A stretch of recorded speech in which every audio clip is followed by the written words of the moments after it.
Before we start, the idea is to give the opportunity to our panelists to share some of their experiences and some of the learnings. I'd like to say a few words very quickly about GCF.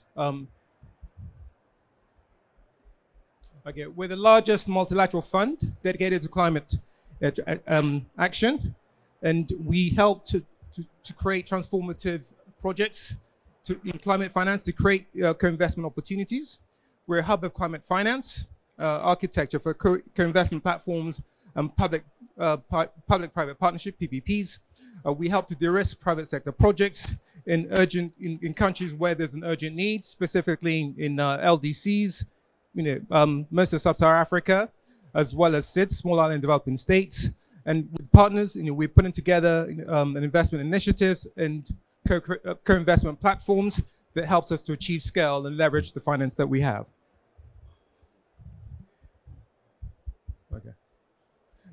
Very quickly, in terms of what we've done today from a funding perspective, we have dispersed just over $3 billion, and in terms of implementation, about $9 billion.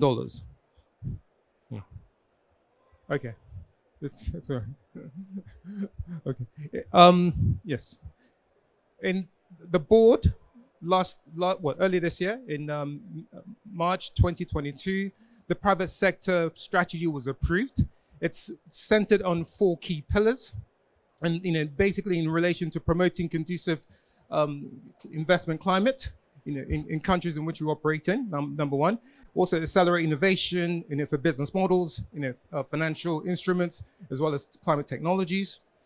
We help to de-risk market creating opportunities, to crowding private sector investment.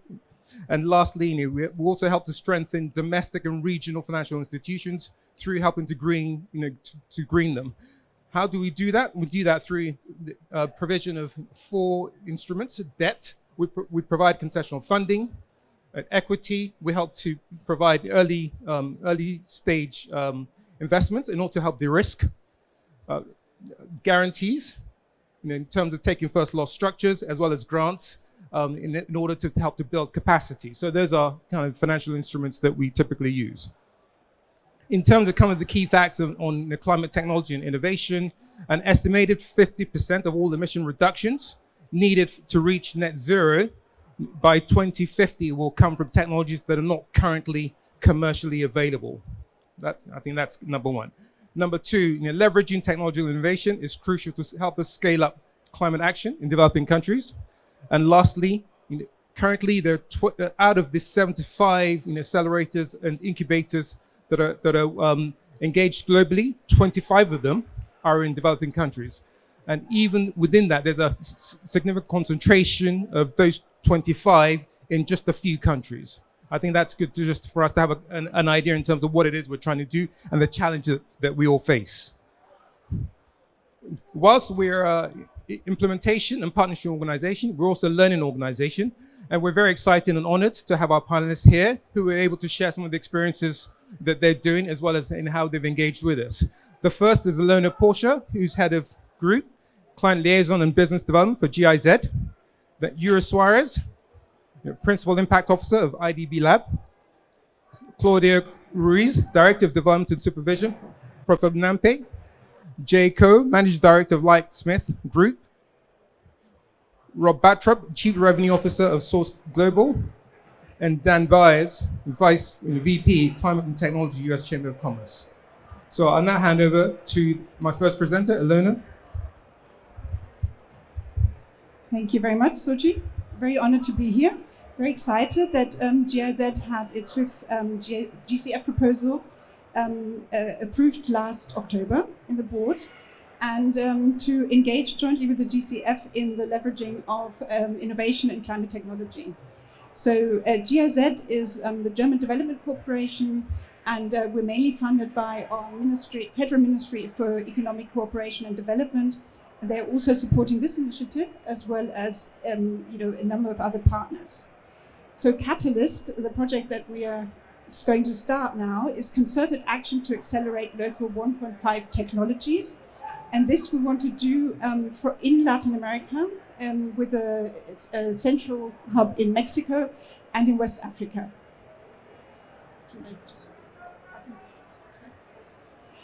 Okay, so maybe just briefly to say what we're building on, because with this GIZ will really also bring together two strands of our experience. One is really on supporting climate startups at the very early stages, and the other one is, of course, our extensive climate expertise. I'm very excited to be doing this jointly with the GCF. So here, just to look back, GIZ has been engaging for about 20 years with private sector support. 2,500 corporations have been supported.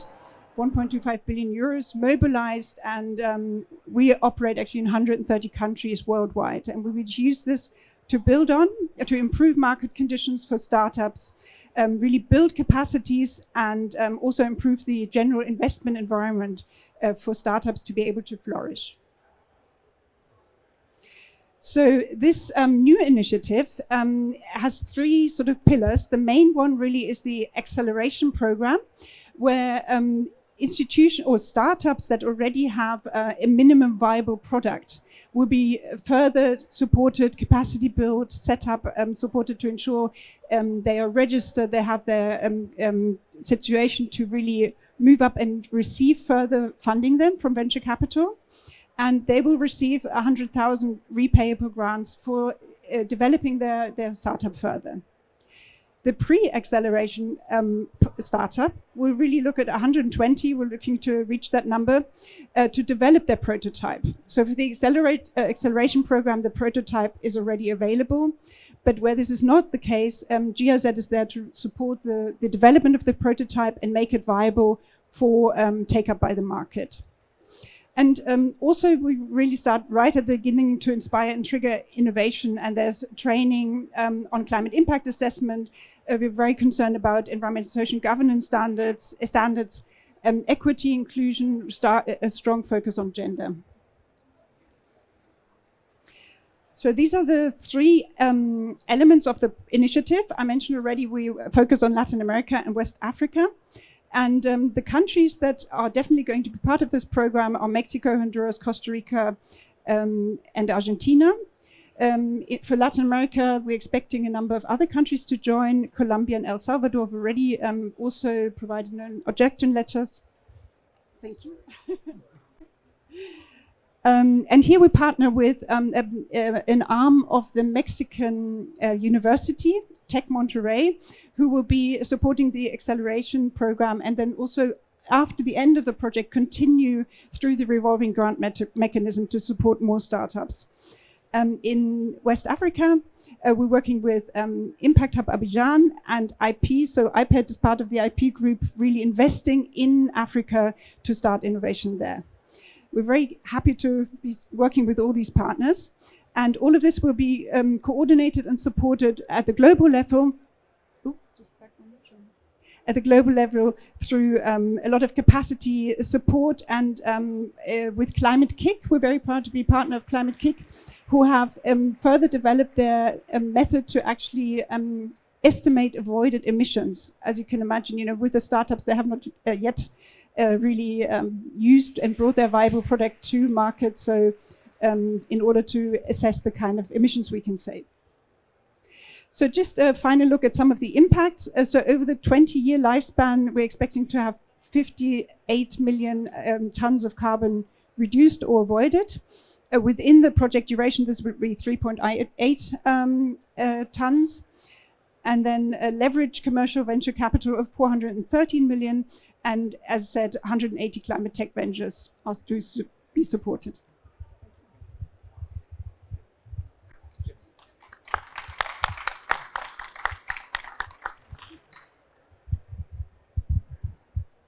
Thank you so much. So it's a pleasure to be here. Wonderful opportunity to talk to you about what IDB Lab is doing in the climate space. IDB Lab is the innovation arm of the IDB group. So we started working in climate about 30 years ago. Really have a long track record. Almost 20 years ago, we launched the first initiative to develop adaptation projects and products with financial intermediaries.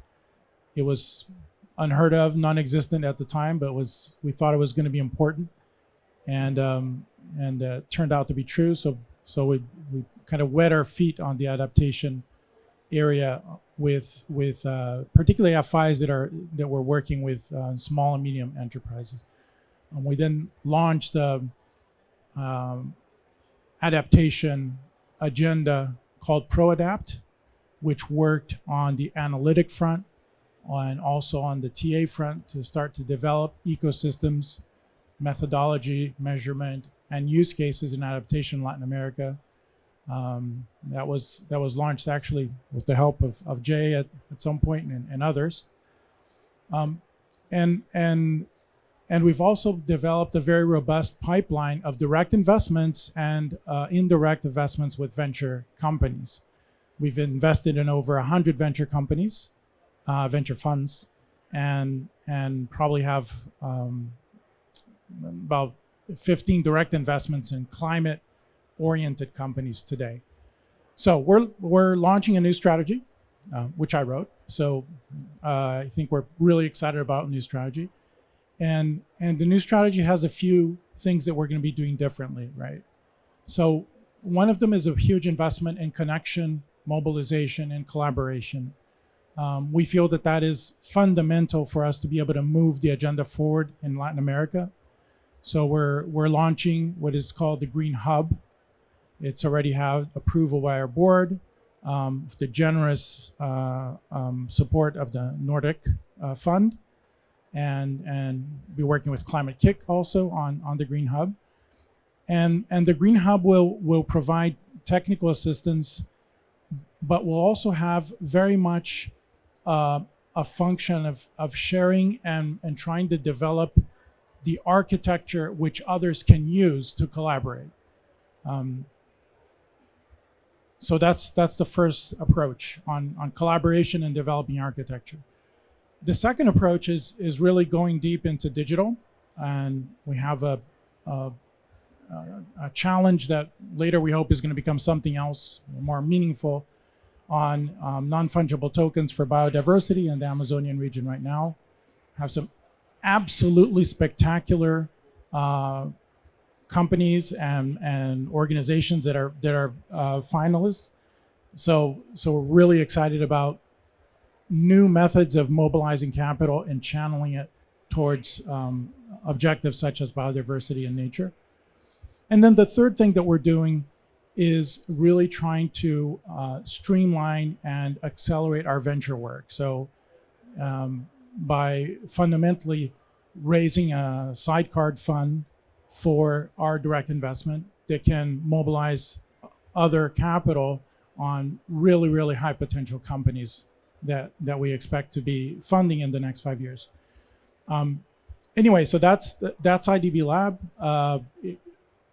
This is a moment in which we're really doubling down on what we feel is fundamental existential challenge for our region, a region that is probably behind the curve compared to others here, but where we feel that there is tremendous potential for investment moving forward. Thank you so much.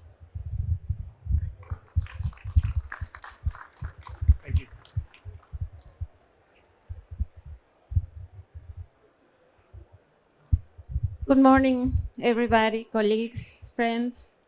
My name is Claudia Godfrey. I am from Peru.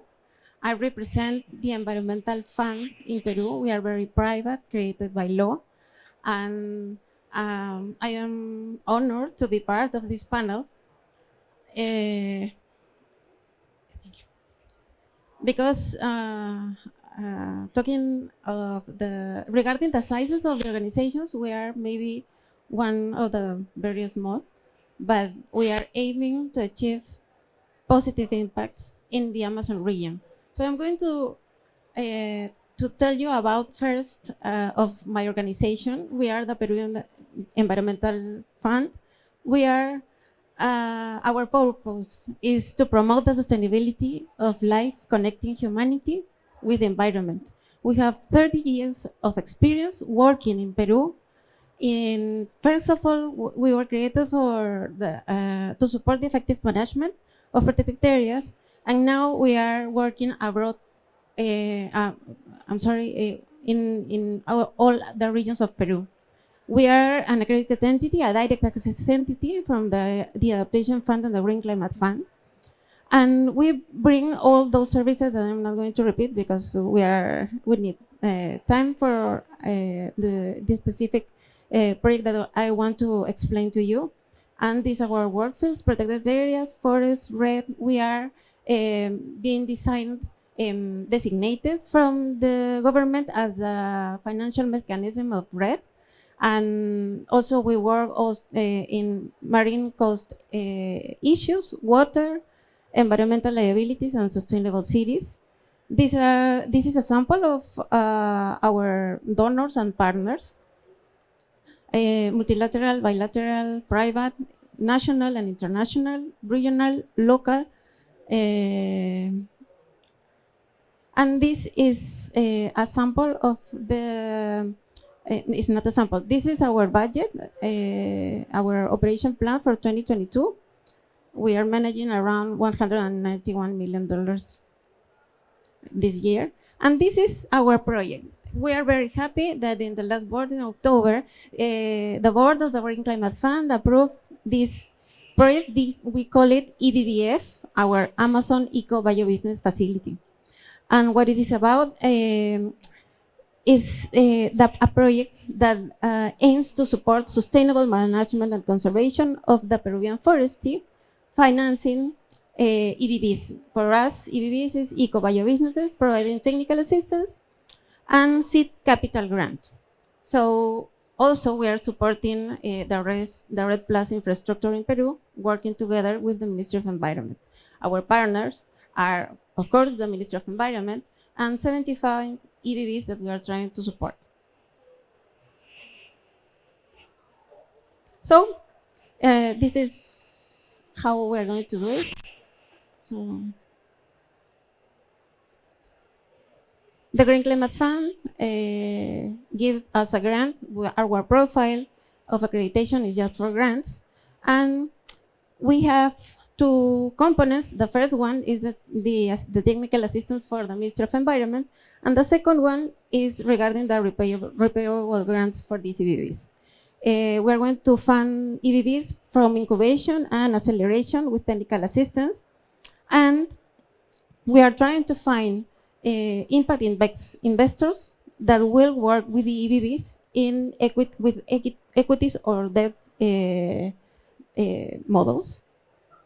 And if it's possible, they are going to achieve RBPs in the RED scheme framework of Peru. So what we need is this part. We find, and is a very important partner of us, is an innovation partner that's going to work with us and the EBBs for this TA and the acceleration model. So the window one is the technical assistance. Our partner is Nest. I am not sure if you know Nest. Nest works abroad in Latin America and supports more than 5,000 small businesses. So we work very in the ground. We are not working with the micro projects, not the medium projects. We are in the small. We identified that there was a gap of working in finance with this type of biobusinesses. So we will support the concept evaluation and validation, the business planning, the assessment of the market, the technical verification, engineering, and the capacity building. And these are some samples I want to show with Apopisem. The first one is a business that worked with us since 5 years ago. This is palm oil that is being produced by indigenous hands in the Amazon. They work with us closely since, as I mentioned, since around 5 years ago, and they need continued support because they are indigenous. We need to understand that processes with indigenous are large, and that's why this project lasts 9 years, but the fund is an open-end fund. The next one is Bocamano, is a business with wood, but wood that is from fallen trees. And the next one is EBEA. Sorry, I passed it. EBEA is Xiringa. You know, EBEA brasiliensis is caucho. And we're working also with them. And with these three examples, technology is needed, not just for financing, but also for solving bottlenecks for them to access for water quality and markets. And what are our outcomes? To strengthen the Peruvian innovation ecosystem in Peru, to scale up 75 eco-bio businesses, and to promote a roundtable with impact investors and these EBBs. And finally, the co-benefits. The co-benefits increase resilience of communities through creation of green jobs, biodiversity conservation and ecosystem services, endemic species that are going to be conserved, ensuring incomes, ensuring improving livelihoods, also enhancing labor inclusion of women, and contributing to the professional growth of young people. Thank you.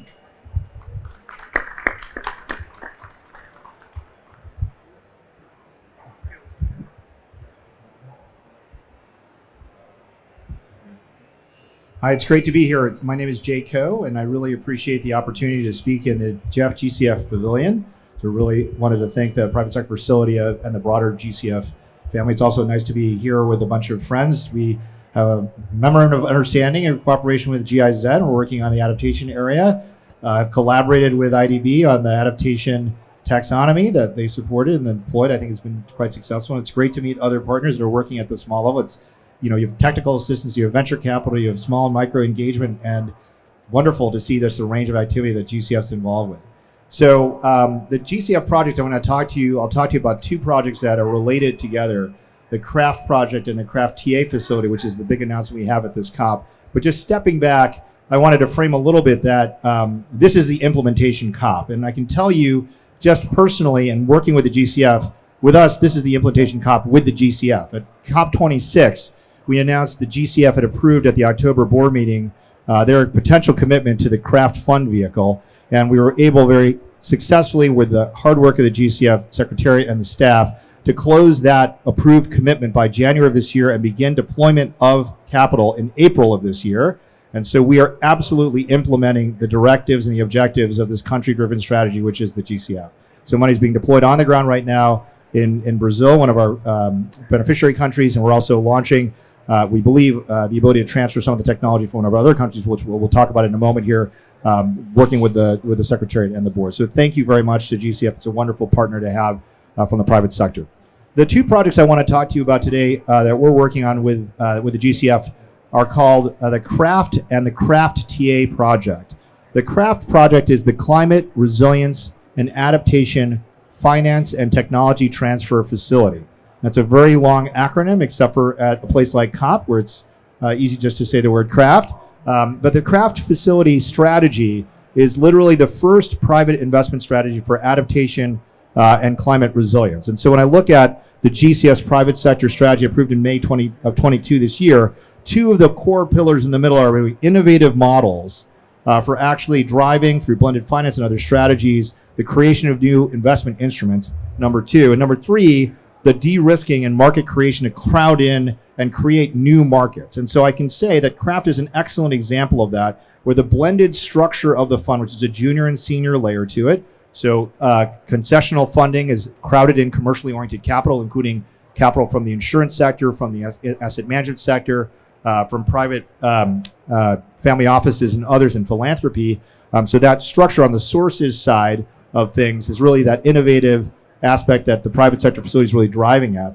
And on the uses of fund side, what the adaptation strategy that we're pursuing with CRAFT is designed to do is to create, for the first time, a market for adaptation solutions and technologies, to identify that there are technologies and solutions out there, including ones generated by SMEs in developing countries, including ones that could have technology transferred north-south, south-south, and even south-north, which we absolutely need. So the Climate Resilience and Adaptation Finance and Technology Transfer Facility, the theory of change there on the sources side is to crowd in capital, including with the use of GCF's partnership there. and to use that capital to scale up the data and analytics, the solutions that are technological solutions in the private sector to attack this giant problem of adaptation, which has been so neglected over time. So that's the core commercial strategy of the fund. It's a $185 million vehicle that reached final close with the GCF in January of this year, has already begun making investments. We've made 3 investments so far and have a very robust pipeline of investments to make. But the other thing that we wanted to announce at this COP on the implementation side was that there's an aligned technical assistance facility to the craft vehicle. So alongside the commercial investment strategy of the fund is the craft TA facility.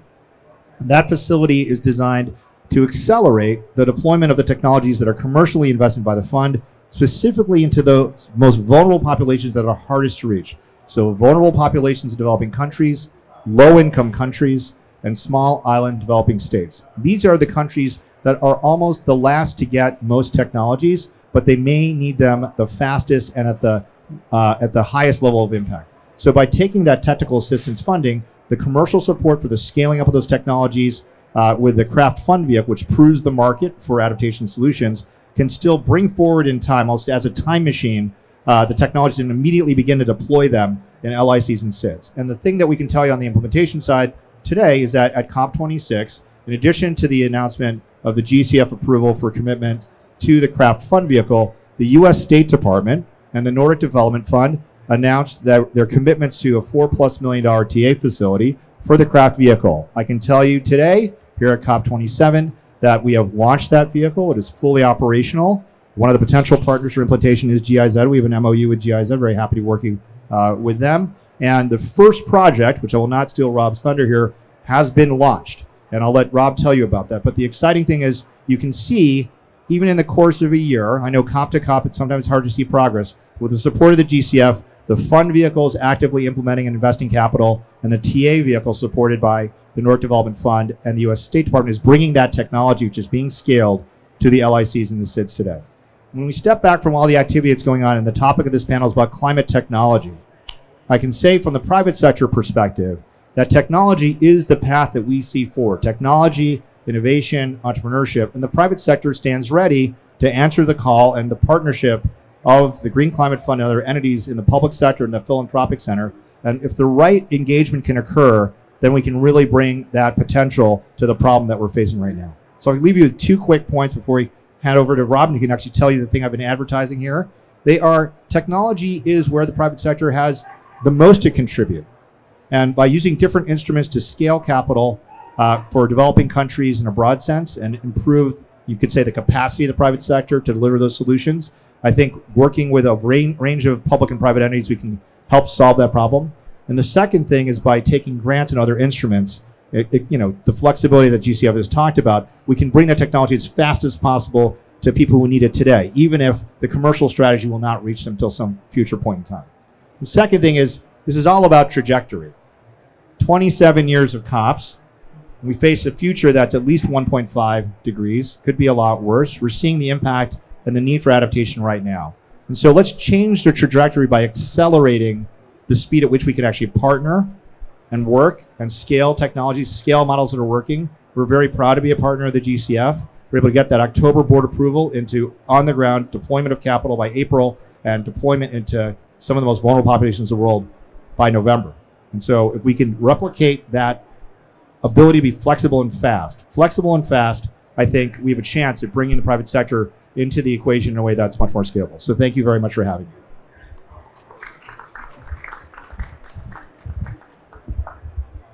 Thanks, Jay. I'm Rob Bartrop from Source Global. Thanks everyone for their time today. I'm going to take a step away from the finance and the kind of high-level concepts and look instead at the problems on the ground. And the sector that we're going to focus on is drinking water. So when we talk about drinking water, we talk about 2.1 billion people in the world that don't have clean drinking water where they live. The problem with that is that the current sets of solutions are really urban, kind of Roman era solutions. So there's a distinct lack of progress in serving people because the methods of service are not matching the type of problem, right? This is a problem of islands, it's a problem of villages, it's a problem of mountains. It's not a problem of cities. And the real problem isn't the fact they're not being served water. It's the fact they're living shorter lives. It's the fact that women and girls spend 200 million hours every day walking for water. It's a fact that Indigenous populations have far less opportunity than non-Indigenous. Rural populations have less opportunity. And the economic development and the waste and the social kind of limitations are the real problem, right? The cause of the problem is not having water where they live. Climate adds another layer to that, right? It's part of the climate problem. Half a trillion single-use plastic bottles every year are used for people to get clean drinking water, the majority of them in very low-income places. It's also a problem because the way in which water is sourced for the 2.1 billion that don't have pipes is the most climate vulnerable, right? It's rainwater tanks getting contaminated. It is and exposed to risk of changes in rainfall patterns and drought. It is water tanks or water sources in the SIDS that are getting contaminated with salt water as sea level rises. And it is the realities of shocks like weather events and floods and fires to those water systems, and the people that have a problem day one are these vulnerable communities. So that's why we're talking about water.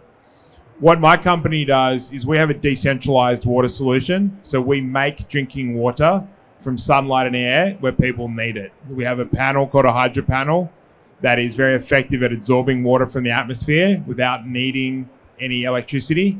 It uses heat from the sun, water from the atmosphere, and it makes water where you need it.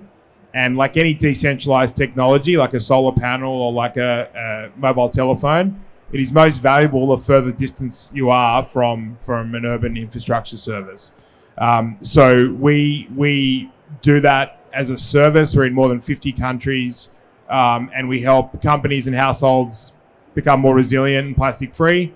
We help communities experience drinking water for the first time from a tap where they live. One example of that, which we were proudly announced in the support of Lightsmith and the Nordic Development Fund and the US Department of State, is our first projects in Papua New Guinea, where we've taken 2 entire communities in Central Province, both reliant on trucking water and bottled water. And we have deployed our technology in those communities that was announced at the last COP and is now being installed. And both of those are now revenue generating sustainable infrastructure projects that cover the cost of operation for 20 plus years. So we have deployed resilient, climate-proof infrastructure that prepares those communities for what's coming. And it also empowers them straight away to create more jobs, use less plastic, and spend more time doing productive things more productive than walking for water. We are doing that, and the benefit of the TA facility is that it catalyzes and engages that local population. One of those projects is in partnership with the National Water Utility. One of them is in partnerships with a private sector group, a community NGO that is run by 50 females in the village who are leading the distribution of water. So it's a non-government solution. Both are revenue generating. And both are scalable. So we see a $100 million alone opportunity in the Pacific for scalable infrastructure across multiple nations that brings 10% of the population without service clean drinking water. Clean drinking water they would not otherwise have. Our business does this on a global scale, and the reason we're thrilled to work with the finance community is that we invest in these projects as well. We finance them. We allow the users to pay for water as they consume it. We are very active in countries like Mexico. 10,000 schools in Mexico have no drinking water. We are just delivering this month our first large-scale community projects in South Africa. The Eastern Cape of South Africa is currently in extreme drought.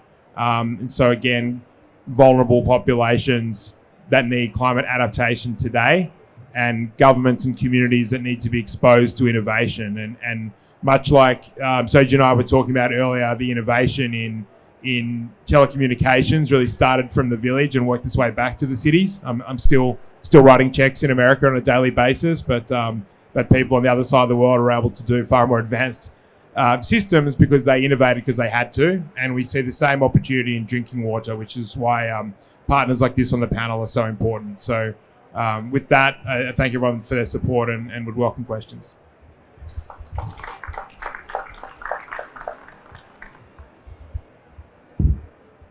Hi, everyone. Dan Byers with U.S. Chamber of Commerce. It's a pleasure to be here. We are based out of Washington, D.C., represent businesses of all sizes and all economic sectors.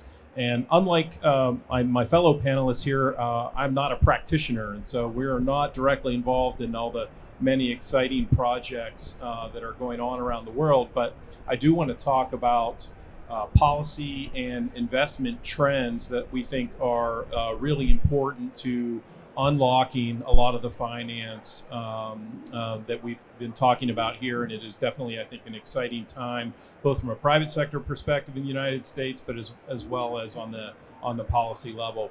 And I was really pleased to see Soji's bullet on the 50% of emissions reductions between now and 2050 that are going to need to come from technologies that aren't currently commercialized. That's an IEA study, and it's one that we cite very often, and I think it's the foundation of our priorities as we look at the path to net zero, to really understand kind of that just climate math.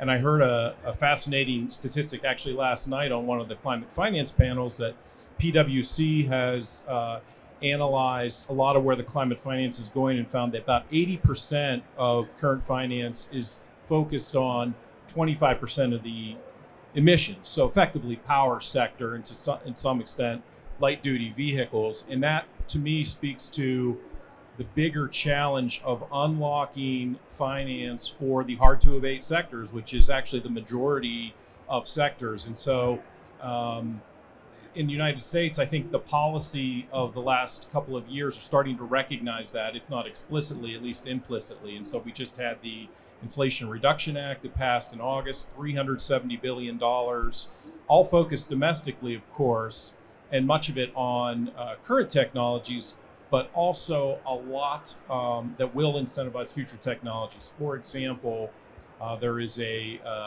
$3 per kilogram production tax credit for hydrogen. We know hydrogen is going to be critical to all the industrial sectors, long-haul trucking, even power sector, and we think of it as the sort of the Swiss Army knife of mitigation technology. Well, we've got a little bit of a chicken and egg problem as we try to scale down and de-risk any project that might involve hydrogen.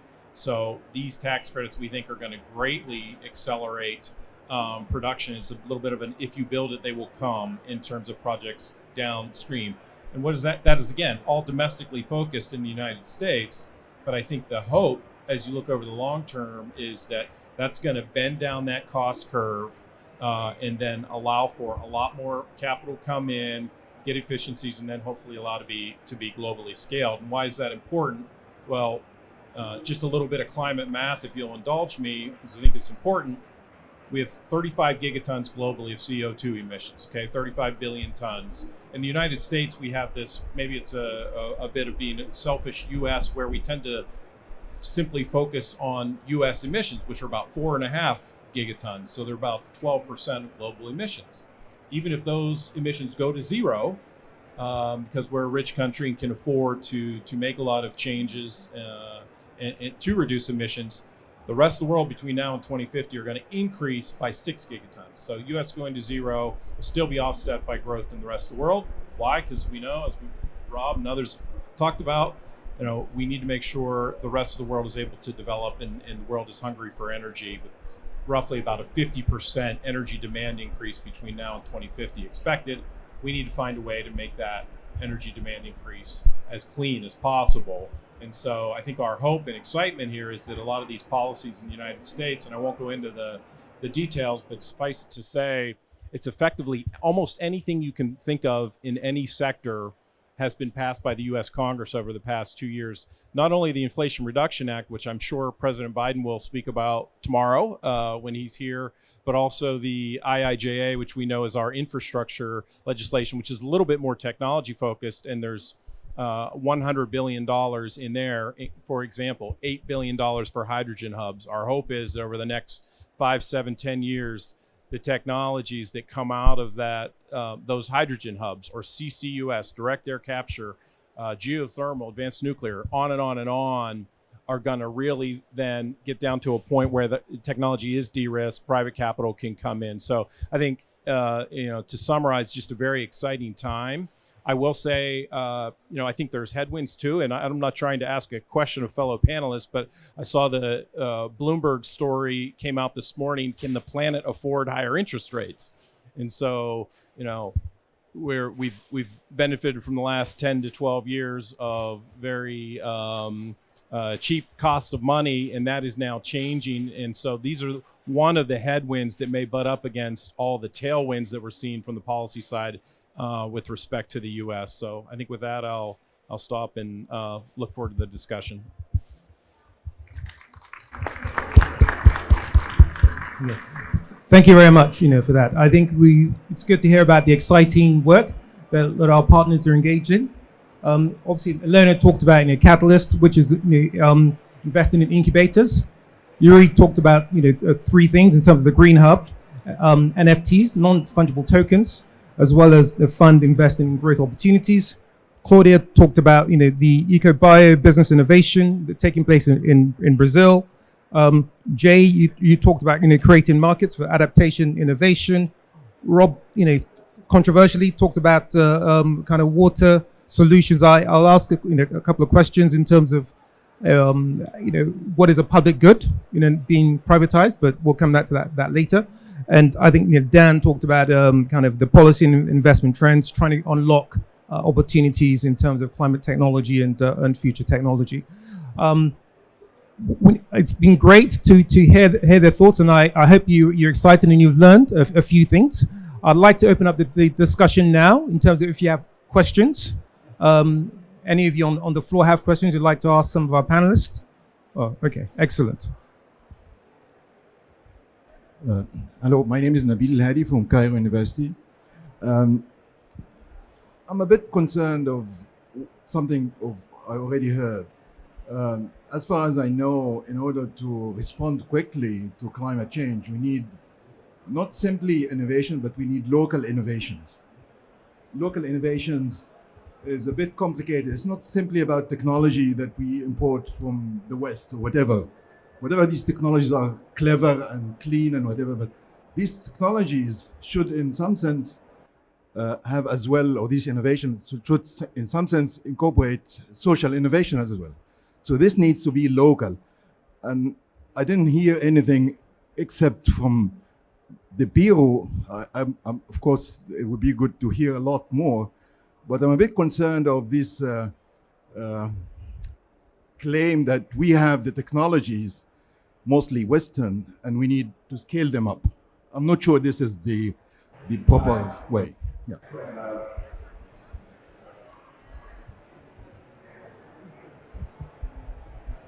Thanks for the question. I think it's a really critical one. To be very clear, we think technology is everywhere.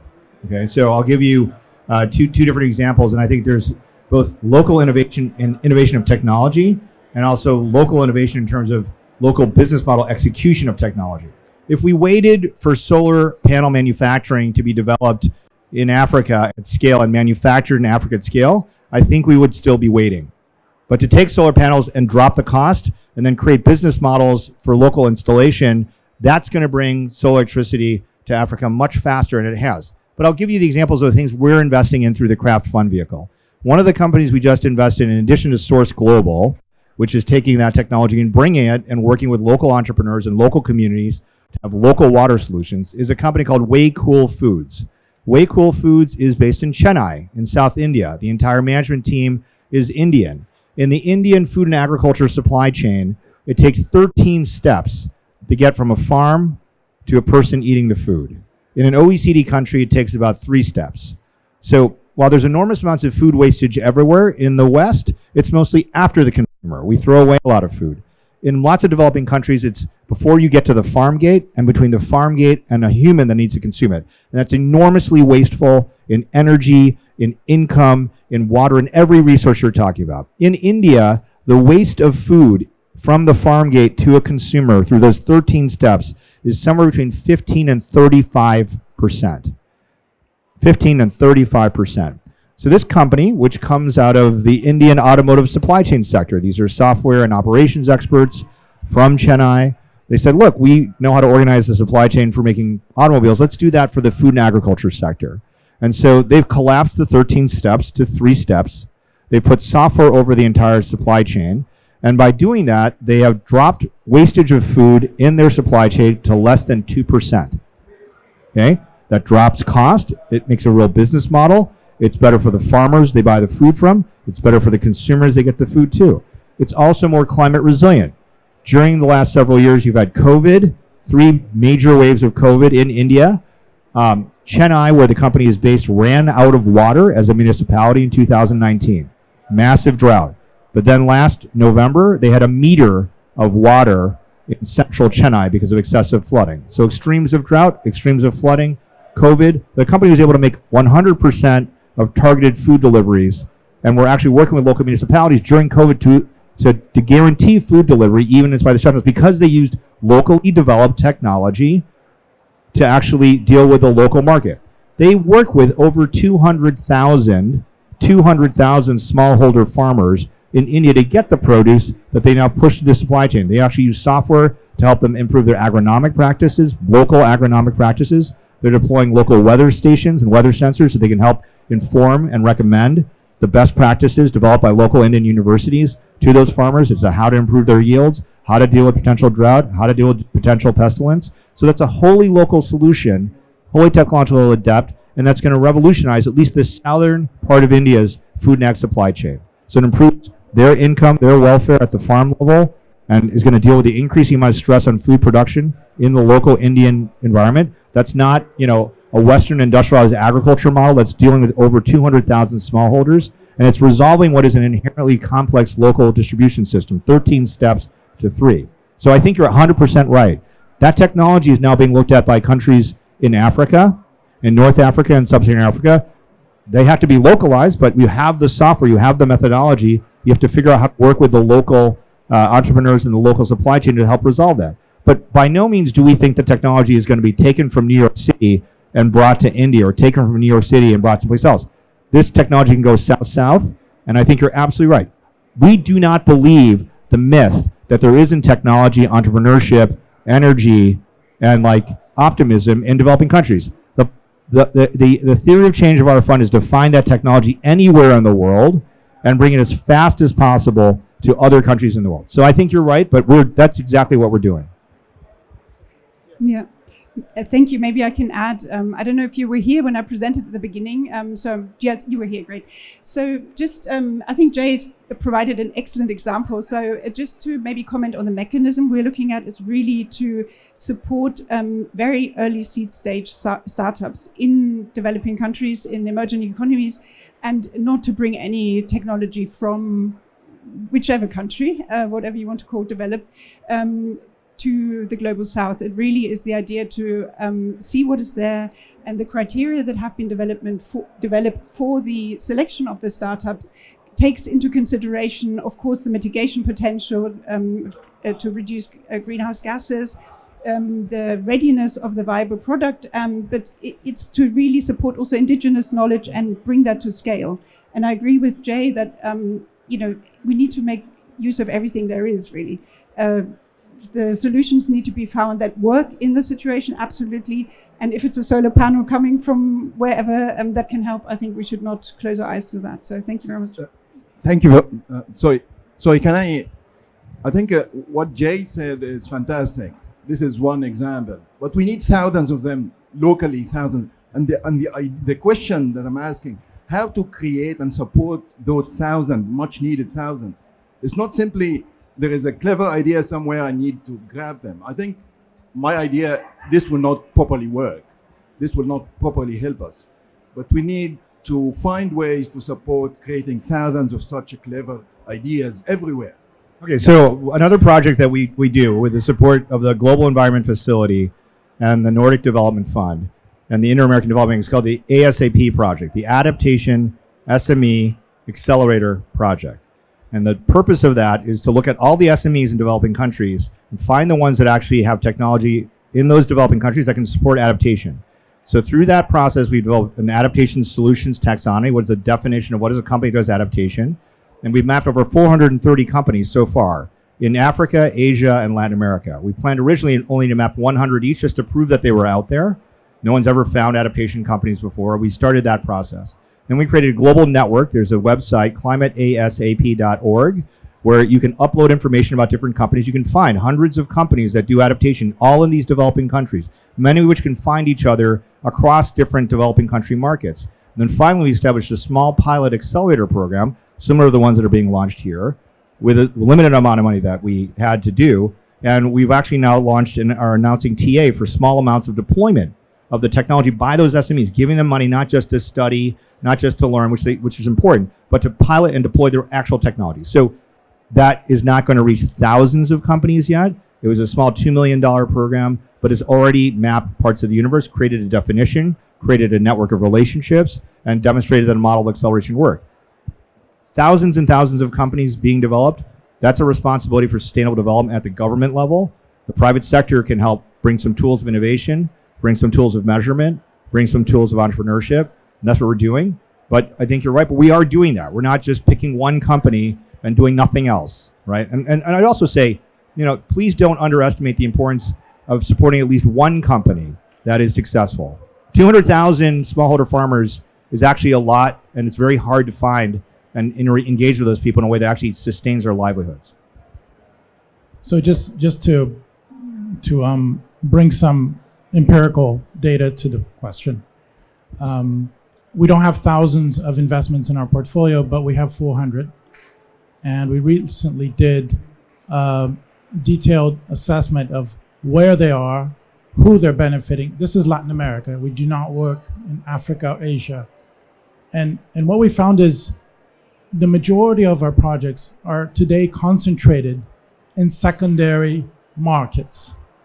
Not in Brazil, not in Sao Paulo, not in Buenos Aires, okay, not in Mexico City, in secondary markets, in Guatemala, in Belize, Guyana, Honduras. Now, how do you do that? How do you build this? You have to do it deliberately. And you have to do it with smarts. You have to think about what instruments you're going to deploy. If our only strategy is to deploy equity, we're not going to, you're not going to get to that portfolio.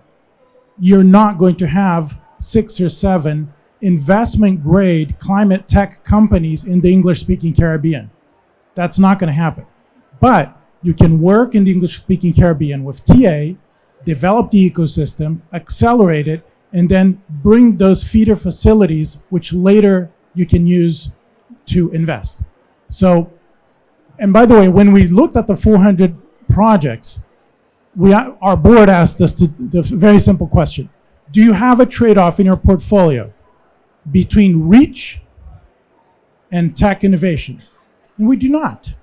You can do both. It has to be adapted to the country and environment that you're working in, but you can do both. So I think it's a fundamental question, because what we're seeing today is a little bit of kind of reversion to the mean in many ecosystems. The differences between the best and the third best ecosystem, or fourth or fifth, are not as great as they were just a few years ago in our portfolio. And that's good. That means that you're catching up, that the region is moving in one direction. So thank you for the question. I think it was really outstanding. Thanks for that. I'll just add a few more thoughts. I think the question is a fantastic question, but I think before we jump into trying to answer it, we probably need to step back and define what do we mean by innovation.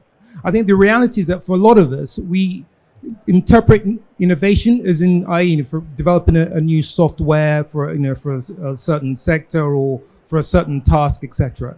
But innovation is broader than that.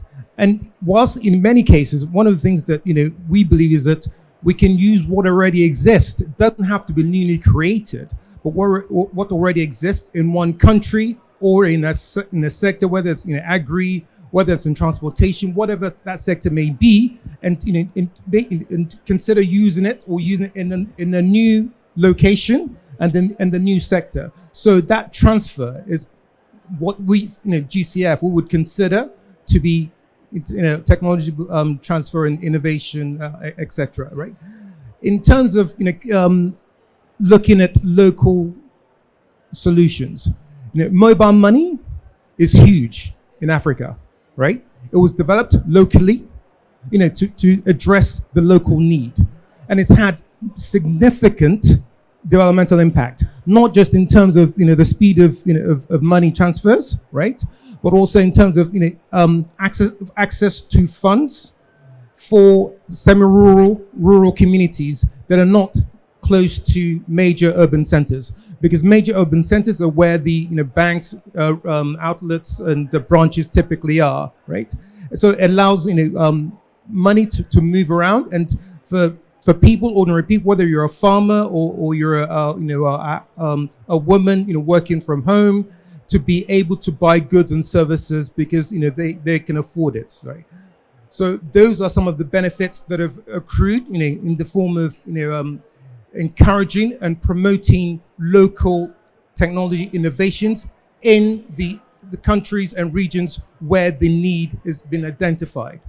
Lastly, in terms of your question now, what has been done?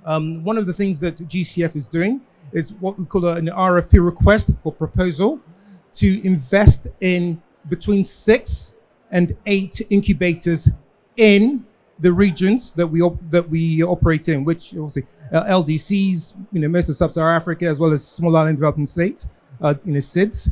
The idea is to fund these incubators and accelerators up to like $20 to $25 million to encourage local entrepreneurs to basically invest and support. And when I say support, in terms of capacity building, in terms of feasibility studies, technical studies that a lot of these companies would require, the funding, etc. So those are, that's an example that we are taking to try to address the need that you've just stated. So we're going through the process. It hasn't been approved, and it's one of the kind of projects that we are hoping will be approved in 2023. And I hope that addresses, or somewhat, not fully, but somewhat, some of your concerns. So we only have a few more minutes, about 5-6 more minutes. Any questions from? Okay. Okay. Questions? Okay.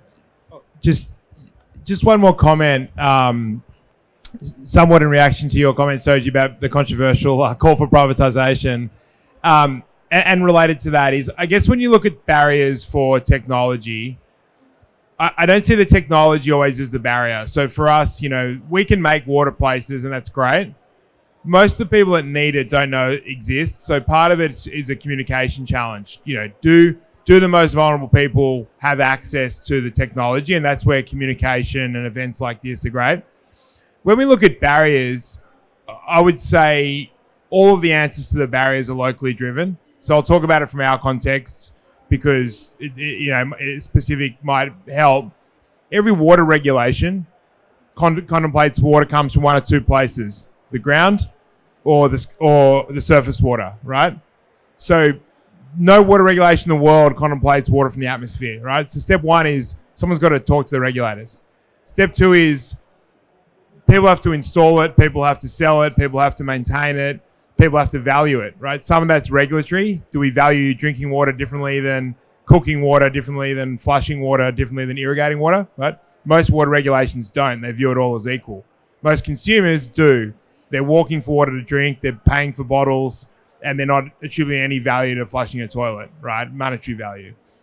So a lot of the challenges we face are things which will only ever be resolved locally, and the ways to look at value, what we call for is we do a lot of work with Indigenous communities. It's the common thing Indigenous communities have around the world is that there's usually a water problem, and their core issue with that is that they're never given an option of anything else, and often aren't even participating in water programs because they live too far from where the utilities are. So any national or multinational program designed at at providing drinking water often doesn't extend to places where it's not comprehended we could extend service to.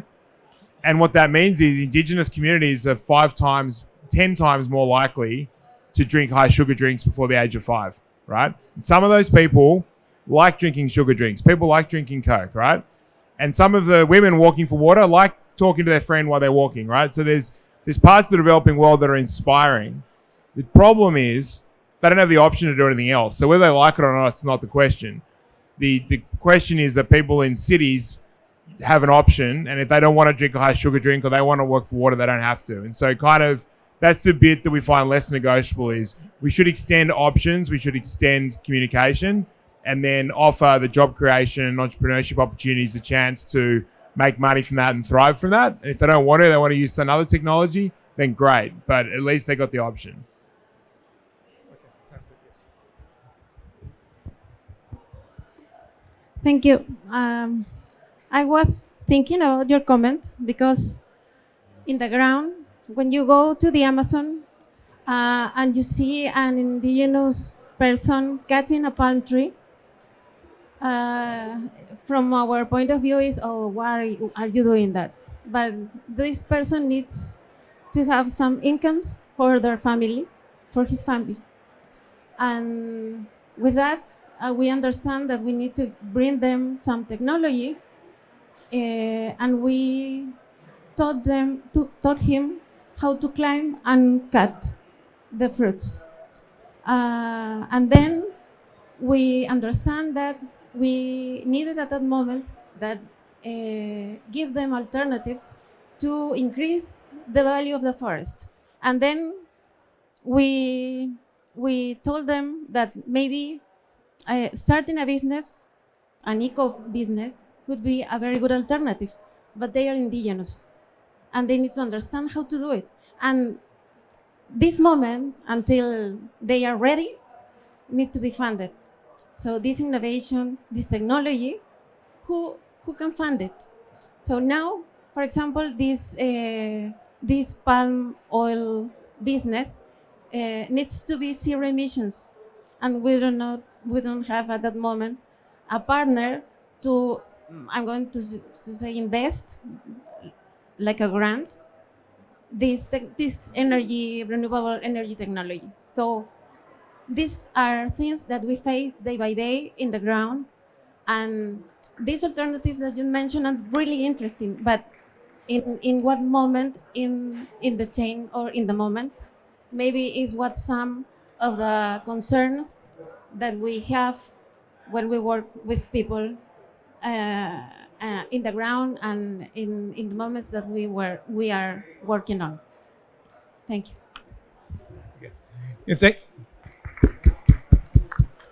Thank you very much, Claudia, and thanks for those comments. And I am from Peru, not from Brazil. Oh, apologize. Okay, thank you. We have a few more minutes. Any final questions from? Okay. If not, I'll ask the final question. We've talked a lot about financing and kind of incubations, etc. But I think in order for us to develop, we need to consider the overall ecosystem. So what gaps do you see from that ecosystem perspective, and what possible solutions do you think are required in order for us to scale a lot of the incubations and a lot of technologies, etc., that we're all talking about now?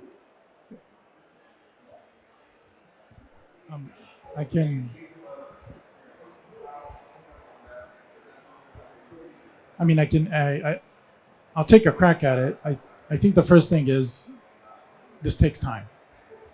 This takes time, right? For instance, we started working in developing the venture ecosystem in Brazil almost 30 years ago. Today, São Paulo is probably accounts for 70% of our startups. It's a very vibrant ecosystem, and it took a lot of time. So one of the fundamental gaps that we found was the absence of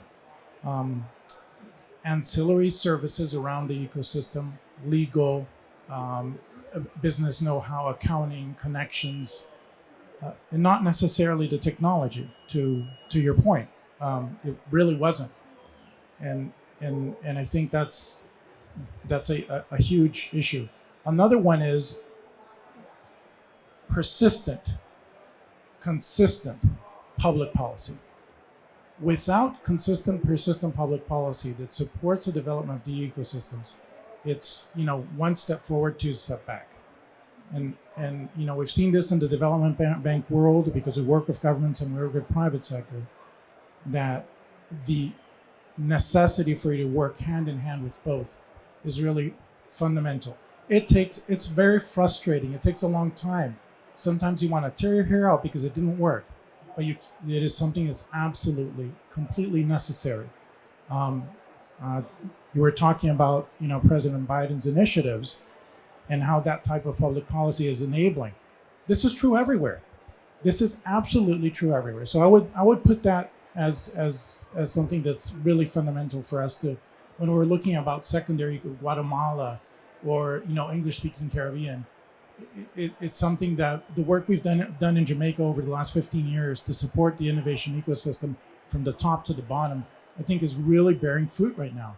And they're moving forward and leaving some of their peers behind. And I think this is a testament to the consistency of public policy and the investment that they've had on the private sector also. I agree completely with Yuri's point. And one of the things we hear from our members is they will accept less than ideal public policy if they know it's durable, right? So rather than some policy they like that they think could change in a few years, the uncertainty associated with that and what that does to the investment risk calculation is really overwhelming. And so I couldn't agree more. We need that durable policy. Yeah, thank you. I think for GIZ also does a lot of work supporting policy development, and I agree on this point. And I think with the Catalyst initiative, what we're also trying to do is really improve the ecosystem and the kind of environment for these early seed startups in the way of bringing people together. So within hopefully a good policy framework to then see who are the investors in acceleration, R&D institutes, universities, and these early seeds, early viable products, to really develop them further and see who else can support that. So one of our main tasks is to really bring all the private and public actors together for the early seed support.